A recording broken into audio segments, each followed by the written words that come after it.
so now we launch into Unit 2, which was the introduction of the first time of the derivative. All right, so we move into a lot of definitions, and do you know the difference in the definitions? Okay, so let's start with the word average. Average has nothing to do with calculus because it has nothing to do with limits.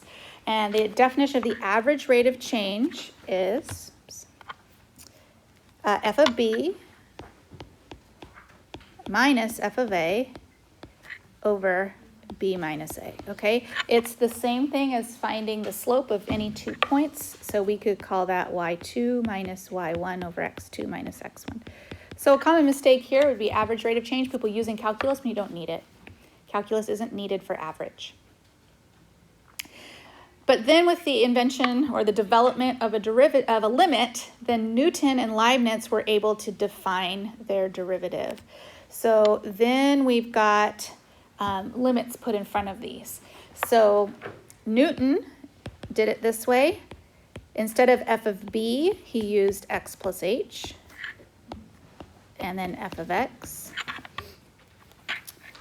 And then instead of b minus a, he did x plus h minus x, which really just simplifies, because when you simplify that out, the x's cancel out and you're just left with over h. And then h approaches 0. So we saw this most recently in that multiple choice that we did right before spring break, and a lot of people got it wrong. The h is a dead giveaway, okay? Anytime you've got h in there, that's like screaming at you, I'm Newton, I'm Newton, I'm Newton's definition, okay? See me that way. Leibniz stuck to the traditional f of b minus f of a. His works best when you're working with like square roots and stuff. But his logic was not that h had to approach 0, but the point A and point B had to approach each other, so that you're moving from 2 distinct points to 2 points that are the same. And so they would say, he would say that B is approaching A, that those two we're working from 2 separate points to 1 single point.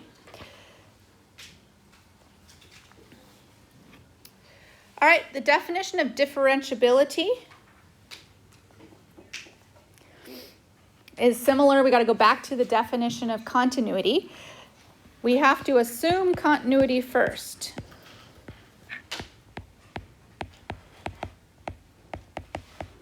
If you aren't continuous, you can't be differentiable. Once you get past continuity, if you pass those 3 requirements, then you have to prove the 2 requirements of differentiability, which show that approaching from the left, the derivative would be the same as approaching from the right. In other words, the slopes are the same. Not only are the points the same on either side, but the slopes are the same. Why is it important? What would it look like if you could show that the slopes were the same, but you didn't have continuity? Can you think of a situation where that would be? If 2 things had the same slope, what does that mean? They're parallel, right? If they have the same slope, they're parallel. But if they're not continuous, they're just parallel things running alongside each other, and that's not differentiability. You have to have continuous first, so that not only are they parallel, having the same slope, but they're also connected. We need that connected piece in order to prove that. Okay, so they'll have, is it differentiable? Justify your answer. So if continuity takes 3 steps, how many does differentiability take? Not 4, it takes 5. It's the 3 plus the 2 more, the left and the right of the derivative. So it's 5 total that you would have to check. All right, let's do a crash course in our derivatives real quick. Okay, back in the day when this is all you knew. What's the derivative of something that has n as a power? Okay, n goes where? Out in the front, right? And then x stays in parentheses. And then what happens after that? Right, the power drops by 1. We subtract the power. What would happen if with what that's still in the parentheses? What do we need? If something still has parentheses, we still need the chain rule. And so then we would have dx after that, which in this case is 1. But in any other case, we have to make sure we watch that. All right, derivative of sine is? Cosine. Remember, it was so simple. And then derivative of cosine?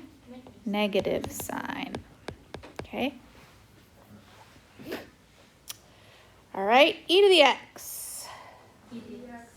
Okay, now it is just e to the x, but there's more to it. Why is it just e to the x? What else is actually there?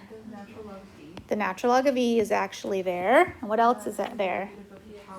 Dx dx is also there. Now both dx dx and the natural log of e happen to be 1, which is why e to the x is the only function whose derivative is itself.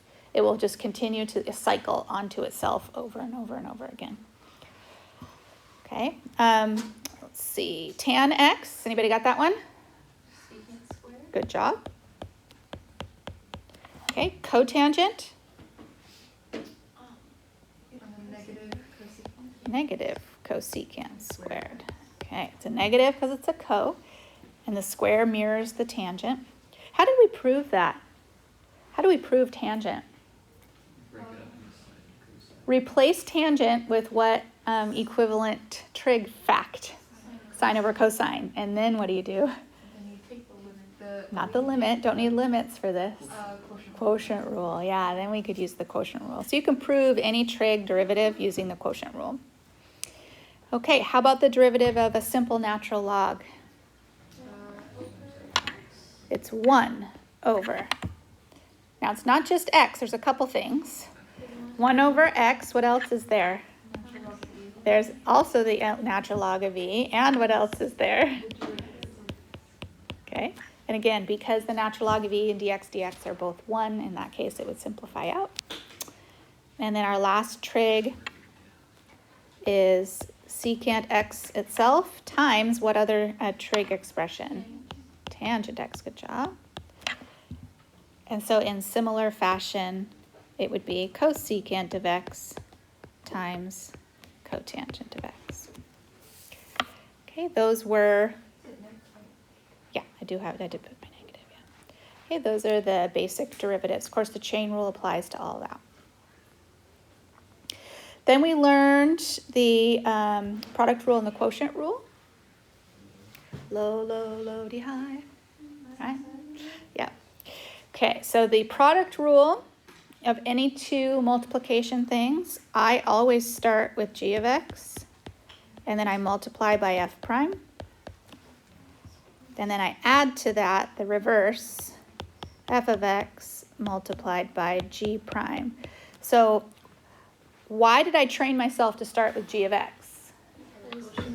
So the quotient rule has to start with g of x. Now, if you mess that up for product rule, it's not going to be a big deal. But if you mess it up for quotient rule, you're going to get the negative of what you should get. So sorry, I missed my division. I don't know what happened to my division. Should have been there. Okay, this one has to start with g of x. So low, d high, minus this time, high, d low. But there's more to it.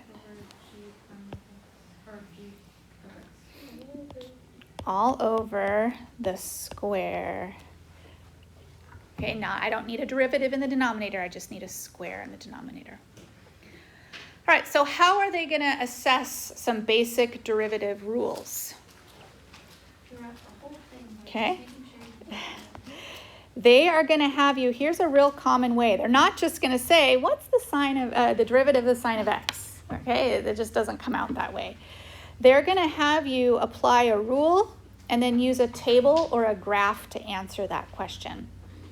All right, so if h of x is defined as a product, then its derivative has to be defined as the product rule. So h prime of x would be defined. I don't want to find h prime of 2 yet. I need to find h prime of x first. So I start with the rule, which starts me with g of x times f prime plus f of x times g prime. Once I have the rule down, then I can plug in the number 2. And I'm going to get these values in different ways. So I need to pull g of 2, f prime of 2, f of 2, and g prime of 2, all from the given picture and or table side by side. So they've given me the g of x graph. I'll get all the values for g from that. And the f of x, I'm going to get it from my table. So I want to go to the number 2 right here, which is right here. And off of that graph, I should be able to read the value of g of 2, which is what? G of 2 is 3. I'll also be able to read the value of g prime of 2, which is the slope there, which is up 1 over 1. And then off of the table, I should be able to pull both the f of 2 and the f prime of 2 values. So I will now have g of 2 is 3. F prime of 2 off the table is 4. F of 2 off the table is -7. And then g prime of 2 off the table is 1. So we've got 12 minus 7.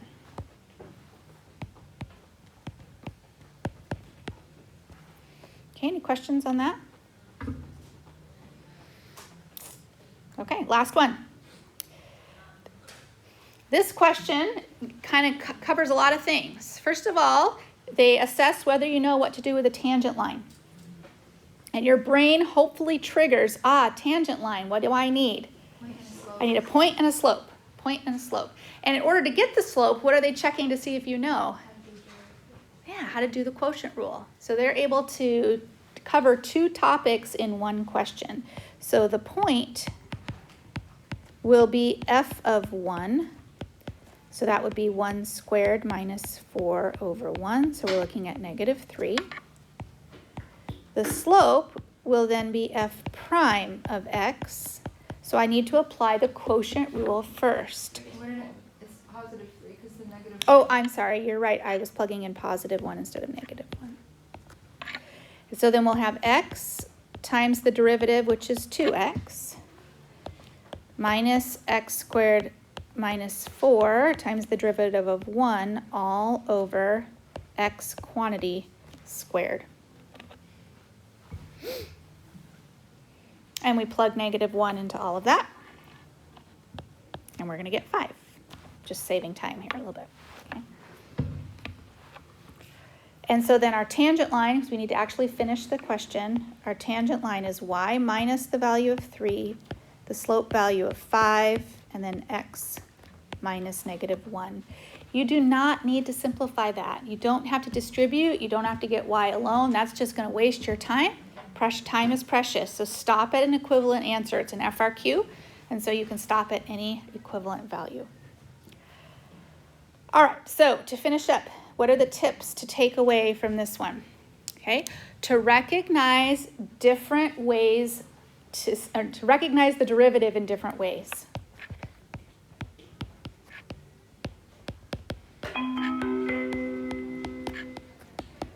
Okay, so Newton's way, Leibniz's way, a graph, a table. Okay, it's hardly ever just going to be a straight, plain old derivative. You're going to have to interpret it in different ways. Okay, and then being able to work, I mean, it's all kind of the same thing, to be able to read a graph and a table or use a graph and a table to find a derivative.